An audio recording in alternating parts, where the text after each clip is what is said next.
El tercer capítulo nos adentra en uno de los episodios más cruciales de la historia cristiana: la controversia arriana y el debate sobre el término homoousios.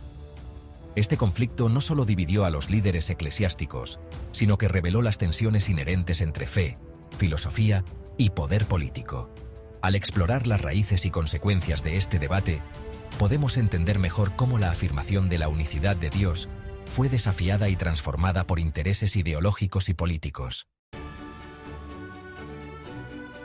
En este capítulo, abordaremos cómo las decisiones tomadas en los concilios ecuménicos tras Nicea consolidaron el dogma trinitario y cómo esta construcción teológica respondió tanto a necesidades políticas como a intereses eclesiásticos.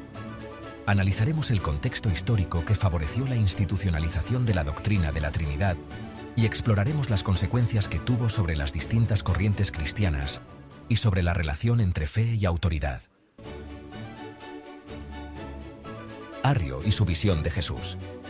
Arrio, presbítero de Alejandría, defendía una interpretación radicalmente monoteísta. Dios es uno, inmutable, eterno y sin principio. Jesús, aunque exaltado, era para Arrio una criatura suprema creada por Dios, no coeterna ni consustancial con él. Su frase clave, "hubo un tiempo en que él no era", desafiaba la idea de la eternidad del Hijo. Arrio se apoyaba en textos bíblicos como Proverbios 8:22.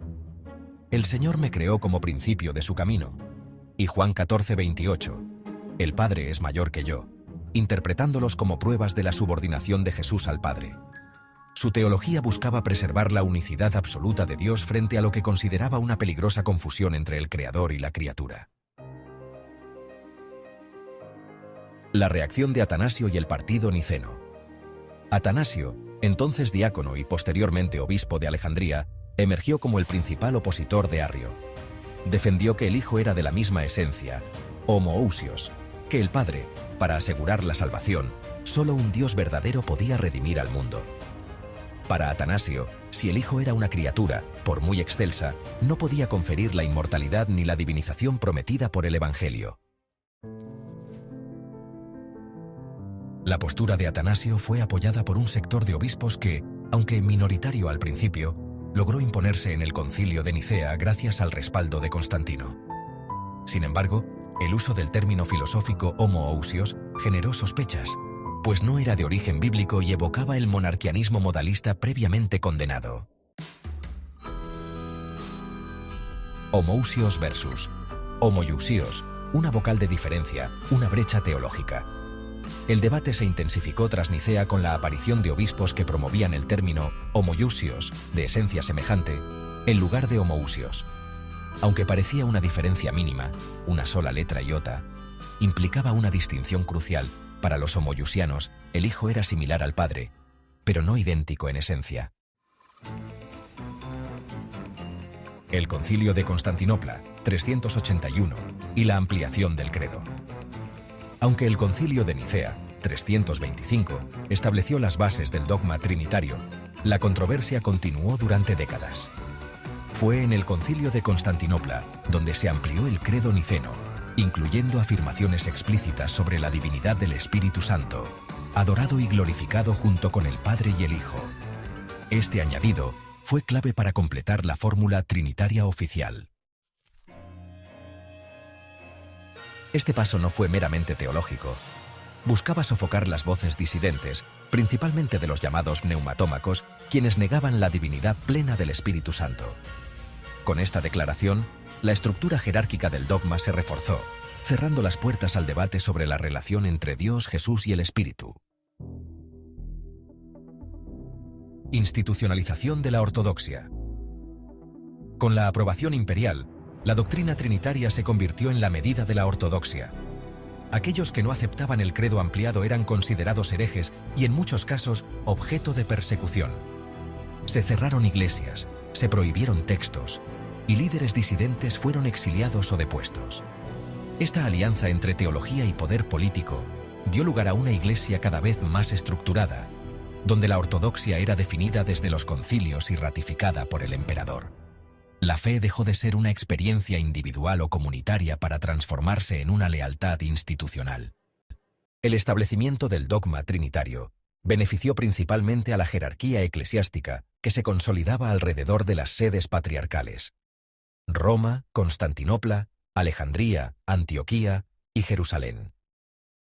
Estas sedes adquirieron autoridad sobre otras iglesias, estableciendo una cadena de mando espiritual y administrativa.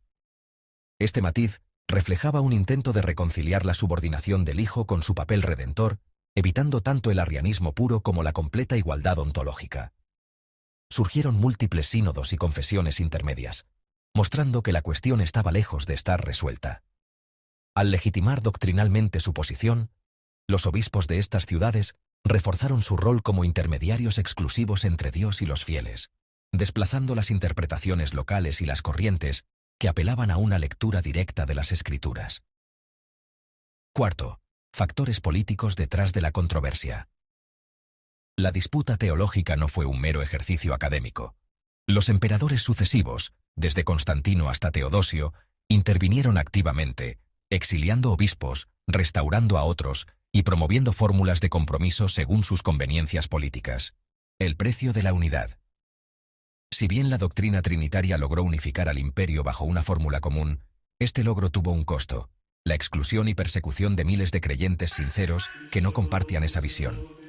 Grupos como los arrianos, los ebionitas, los adopcionistas y otros cristianos unicitarios fueron marginados, etiquetados de herejes y, en muchos casos, perseguidos. Para Constantino, la unidad doctrinal era esencial para la estabilidad imperial. Para sus sucesores, las facciones teológicas se convirtieron en instrumentos de poder. Apoyar a un grupo significaba asegurar alianzas en regiones clave del imperio.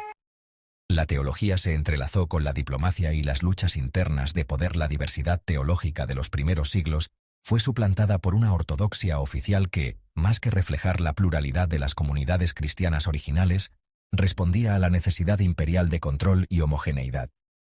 Cuarto, factores políticos detrás de la controversia. La disputa teológica no fue un mero ejercicio académico. Los emperadores sucesivos, desde Constantino hasta Teodosio, intervinieron activamente, exiliando obispos, restaurando a otros y promoviendo fórmulas de compromiso según sus conveniencias políticas. El precio de la unidad. Si bien la doctrina trinitaria logró unificar al imperio bajo una fórmula común, este logro tuvo un costo: la exclusión y persecución de miles de creyentes sinceros que no compartían esa visión. Grupos como los arrianos, los ebionitas, los adopcionistas y otros cristianos unicitarios fueron marginados, etiquetados de herejes y, en muchos casos, perseguidos. Para Constantino, la unidad doctrinal era esencial para la estabilidad imperial. Para sus sucesores, las facciones teológicas se convirtieron en instrumentos de poder. Apoyar a un grupo significaba asegurar alianzas en regiones clave del imperio. La teología se entrelazó con la diplomacia y las luchas internas de poder. La diversidad teológica de los primeros siglos fue suplantada por una ortodoxia oficial que, más que reflejar la pluralidad de las comunidades cristianas originales, respondía a la necesidad imperial de control y homogeneidad. El impacto de la controversia en las comunidades cristianas. A nivel popular, la controversia arriana no fue solo un debate de élites. Se escribieron himnos, panfletos y catecismos que difundieron las distintas posiciones. En Alejandría, se registraron disturbios entre partidarios de Arrio y Atanasio. Las divisiones alcanzaron incluso las filas monásticas y las familias cristianas. La pérdida de las raíces semíticas. La consolidación del dogma trinitario implicó también un alejamiento progresivo de las raíces semíticas y del monoteísmo radical del judaísmo, del cual surgió el cristianismo. La incorporación de términos filosóficos griegos y conceptos ontológicos extraños a las escrituras hebreas transformó la fe en una doctrina más especulativa y abstracta. El prolongado conflicto creó un clima donde la fe dejó de ser solo devoción y pasó a ser lealtad a una fórmula dogmática. Las persecuciones ya no vinieron solo de paganos, sino de cristianos contra cristianos, dependiendo de qué credo gobernara en cada momento. Jesús pasó de ser percibido como el Mesías y profeta enviado por Dios a ser conceptualizado como una persona divina dentro de una Trinidad coigual y coeterna. Este giro implicó reinterpretar los textos bíblicos a través de categorías filosóficas ajenas al contexto histórico y cultural en que fueron escritos. La controversia arriana y la lucha sobre el término homoousios revelan cómo una cuestión teológica se transformó en una batalla por el alma misma del cristianismo. Lo que comenzó como un intento de salvaguardar la unicidad de Dios frente al politeísmo helenístico terminó en una dogmatización impuesta por el poder político. La figura de Jesús, proclamada inicialmente como el enviado y siervo de Dios, fue elevada ontológicamente mediante categorías filosóficas ajenas al contexto semítico de las Escrituras. Este capítulo invita a reflexionar sobre cómo la fidelidad a la unicidad divina fue sacrificada en aras de una uniformidad doctrinal construida desde el poder.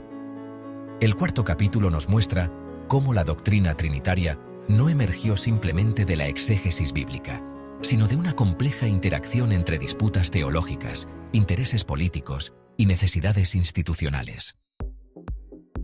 Al consolidarse como dogma, la Trinidad se convirtió en una herramienta tanto de unificación como de exclusión, redefiniendo la fe cristiana y su relación con el poder. Este proceso dejó una huella profunda en la historia del cristianismo, cuyos efectos persisten hasta hoy.